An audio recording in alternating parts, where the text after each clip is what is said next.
ગુજરાતના આંગણે અમદાવાદમાં કોંગ્રેસનું રાષ્ટ્રીય અધિવેશન યોજાવાનું છે ત્યારે આ અધિવેશનને લઈને તમામ તૈયારીઓને આખરી ઓપ આપવામાં આવ્યો છે। અમદાવાદના રાજીવ ગાંધી ભવનમાં દિવાળી જેવો માહોલ જામ્યો છે। કોંગ્રેસના દિગ્ગજ નેતાઓની હાજરીમાં અધિવેશન કેલેન્ડર લોન્ચ કરવામાં આવ્યું છે। અમદાવાદના આંગણે 64 વર્ષ બાદ આયોજિત થઈ રહેલા કોંગ્રેસ રાષ્ટ્રીય અધિવેશનમાં સામેલ થવા માટે એક બાદ એક મોટા नेताओं अमदावाद पहुंची रहा है ત્યારે કોંગ્રેસના નેતાઓને આવકારવા કોંગ્રેસ સાંસદ અમદાવાદ એરપોર્ટ પહોંચ્યા હતા।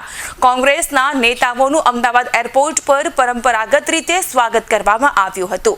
કોંગ્રેસ નેતાઓને આવકારવા માટે પહોંચેલા ગેનીબેન ઠાકોરે કહ્યું કે અમદાવાદમાં આયોજિત થનારા અધિવેશનમાં મહત્વના ઠરાવ થશે અને કોંગ્રેસની સત્તા નહીં પણ સેવાની નીતિને લઈને પણ કોંગ્રેસ મેદાને જશે।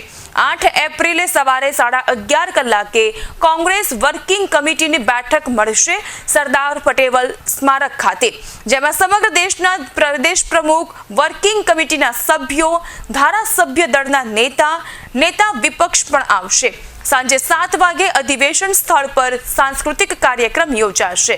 9 એપ્રિલની રોજ સવારે 9:30 કલાકે અધિવેશનની બેઠક મળશે।